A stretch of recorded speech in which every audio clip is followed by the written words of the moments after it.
नमस्कार दोस्तों, आपका स्वागत है। इसके पहले भाग में दोस्तों हमने कुछ ऐसे कर्म की व्याख्या देखने की कोशिश करी थी या फिर उसे करीब से देखने की कोशिश करी थी कि जहाँ पर किसी गए जन्म में हमने जो भी अच्छा या फिर बुरा कर्म किया होगा उसका हमें कहीं ना कहीं इस जीवन में या फिर इसके अगले जीवन में हो सकता है कि वो सारे जो चीज़ें हैं वो हमारे सामने आए। मतलब वो जो बातें होती है दोस्तों, वो हमारे कर्म के हेतु ही बनाई गई होती है। मतलब उस कर्म को हम ये नहीं कह सकते कि वो किसी ने अलग तरीके से हमारे नसीब में लिखी है।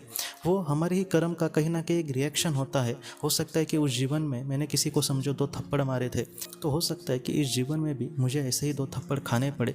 मतलब क्या है दोस्तों कि इसके पीछे बस एक ही कारण होता है कि उस जीवन में जो भी हमने कर्म किया था उसका जो फल है वो नियति का घेरा बन के इस जीवन में मेरे सामने वो आता है। तो इस भाग में दोस्तों आज हम इस पर चर्चा करने वाले हैं कि बहुत बार ऐसे भी कर्म बंधन होते हैं जो हमें बहुत बार दुख या फिर सुख दे सकते हैं, लेकिन उसका कुछ भी लेना देना नहीं होता हमारे पिछले कर्मों से। मतलब हो सकता है कि ऐसे भी हमारी आत्मा कुछ चयन करे ऐसी परिस्थिति का जहाँ पर उसको कोई एक चीज़ है वो बहुत ही ज़्यादा महत्वपूर्ण हो सीखना। मतलब उसके प्रशिक्षण के लिए कुछ ऐसी बातें होती है जो बहुत ही ज़्यादा महत्वपूर्ण होता है सीखना उसके लिए। तो उसके हेतु वो ऐसे जीवन का कुछ चयन कर सकती है कि जहाँ पर उसने किसी का समझो कुछ बुरा नहीं किया, फिर भी उसी मतलब आत्मा का बहुत ही ज़्यादा बुरा हो सकता है। समझो एक आत्मा है, वो उसके अपने जीवन में आगे बढ़ने के लिए गरीबी कैसे होती है, पैसों की तंगी का सामना किस तरीके से करना पड़ता है, इसी सारी चीज़ों का उसको समझो चयन करना है। तो हो सकता है कि उसके जीवन जो है वो बहुत ही गरीब परिवार में हो, उस पर बहुत ही कम मतलब उम्र में बहुत ही ज़्यादा बड़ी जिम्मेदारियाँ आए, वो मतलब कितना भी पैसे कमाए लेकिन एक बहुत ही गरीबी उसकी ज़िंदगी हो। तो इस तरीके से भी बातें आत्मा के सामने आती है। मतलब आज उसके पास पैसे नहीं है और वो बहुत ही तंगी से समझो बहुत ही दुख से जीवन काट रही है, तो उसके पीछे उसने किसी का कुछ बुरा किया होगा या फिर किसी गरीब इंसान के पैसे खाए होंगे और उसको एक बहुत ही बुरी ज़िंदगी दी होगी। ऐसे उसका हम नहीं कह सकते। उसके आत्मा के प्रशिक्षण के लिए ऐसी जो बात है, जैसे इस दुख से वो गुजरना, ये बहुत ही ज़्यादा महत्वपूर्ण होती है। और ऐसे में उसके सामने कुछ ऐसे पल आए हैं। अब ये हो गया है कुछ नेगेटिव या फिर दुख देने वाला, लेकिन कभी कभी आत्मा का जो प्रशिक्षण है दोस्तों कुछ इस तरीके से भी देखा गया है कि समझो एक मतलब महेश नाम की आत्मा है। उस आत्मा को अभी ये सीखना है कि जीवन में हमारे पास कुछ सोर्स हो या फिर हमें अगर संभव हो तो हम दुनिया को क्या कुछ अच्छा दे सकते हैं। समझो उस आत्मा को इस तरीके से प्रशिक्षण दिया गया है। आपने भी ऐसे लोगों को देखा होगा कि जिनको हम मतलब वो जो बहुत ही ज़्यादा मस्ती करेंगे, लेकिन अगर हम स्कूल का या फिर उनके क्लास का मॉनिटर अगर उसको बना दिया गया तो उस काम को वो बहुत ही बखूबी निभाएंगे। मतलब जब उसको मॉनिटर बना दिया गया तब उसने मस्ती वस्ती सब छोड़ दी और जो दूसरे मस्ती भी करने वाले बच्चे हैं उनको बहुत ही अच्छे से उसने हैंडल करने की कोशिश करी और क्लास को बहुत ही शांत रखा।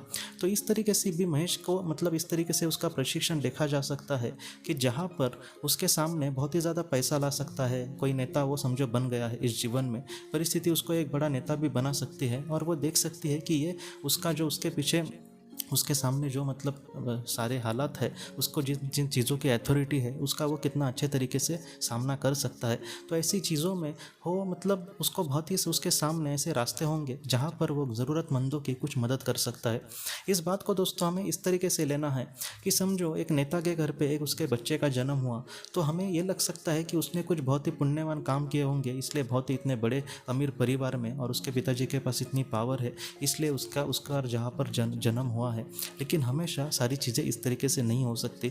उस आत्मा का शायद ये प्रशिक्षण का दौर हो जहाँ पर उसके सामने ऐसी सारी चीज़ें रखी जा रही है कि जहाँ पर इसका जो इस्तेमाल है वो किस तरीके से करता है इसको वो देखा जाएगा। अगर वो जो इंसान है वो इन सारे मतलब ऐसे ही सारा ऐशोआराम अगर उसको मिलता है और उसी घमंड में अगर वो जिएगा और दूसरे की कदर नहीं करेगा, तो हो सकता है कि अगला जो जीवन उसका हो वो बहुत ही बुरा हो, वो बहुत ही ऐसा चीज़ जीवन हो जहाँ पर उसने जिन लोगों को दुख दिया है वैसा ही उसको जीवन लेना पड़े।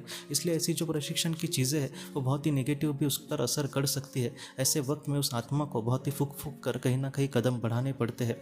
यहाँ पर हम आत्मा की बात कर रहे हैं। जब ऐसी आत्मा पृथ्वी पर आती है तब वो इंसानी रूप में या फिर उसका जो भौतिक मन है वो उसको कहीं ना कहीं मतलब उसको खींच कर लेकर भी जा सकता है। इसलिए बहुत बार ऐसी जो आत्माएं होती है दोस्तों, वो किसी एक मतलब विशिष्ट समय में उसको मार्गदर्शन करने के लिए कोई बड़ी बड़ी आत्माओं का भी सहारा लेती है, लेकिन वो हमेशा ही सुधरती है ऐसा नहीं होता।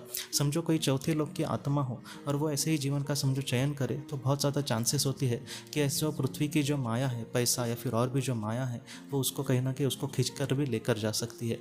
इसलिए दोस्तों मैं आपको इस भाग में यही आखिर में कहना चाहता हूँ, ये बहुत बार हम कभी अगर किसी का कुछ अच्छा हुआ देखते हुए या फिर किसी का समझो बुरा होता है तो हमेशा ही उसका जो कर्म फल है, कर्म बंधन है, मतलब उसने एक जीवन में कुछ अच्छा ही किया होगा या फिर बुरा ही किया होगा, इस तरीके से प्रशिक्षण को हम नहीं देख सकते। उसके जीवन में जो भी चीज़ें महत्वपूर्ण हैं, इसके वजह से उसके सामने हो सकता है कि प्रशिक्षण के हेतु बड़ा दुख आ रहा है या फिर बड़ा सुख आ रहा है, तो इसको हमें इस तरीके से लेना होगा दोस्तों। मतलब उसके जीवन में कुछ अच्छा हो या फिर जो भी चीज़ें उसके सीखने के लिए महत्वपूर्ण है, ऐसा जो सुख दुख है दोस्तों वो उसके मतलब उस रोल के लिए बहुत ही अच्छे से निभाने के लिए आता है। बाकी इसका जो संबंध है वो उसके पहले के कर्म के साथ नहीं होता दोस्तों। अगले भाग में हम इसको और भी करीबी से देखने की कोशिश करेंगे दोस्तों, तो वो भी भाग आप ज़रूर सुने दोस्तों। तो दोस्तों हम अपने अगले वीडियो में किसी नए विषय को लेकर मिलेंगे।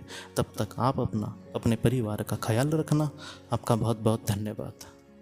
की रोशनी ये एक कंसल्टेंसी है जो ऐसे लोगों को मदद करने की कोशिश करती है जिन्होंने किसी अपने को खोया है या फिर जो लोग अपने जीवन में बहुत ही ज़्यादा दुखी है। जो लोग इस संस्था के साथ जुड़ते हैं उन्हें पास्ट लाइफ रिग्रेशन की ऑडियोज़ भेजी जाएगी, जिससे घर बैठे वह पास्ट लाइफ रिग्रेशन का अभ्यास कर सकते हैं। और उन्हें 5 मेडिटेशन ध्यान की भी ऑडियोज़ भेजी जाएगी और इसके साथ साथ उन्हें PDF किताबें भेजी जाएंगी जो हिंदी और अंग्रेज़ी में है, जो मोबाइल पर या फिर लैपटॉप पर आप उसे पढ़ सकते हैं।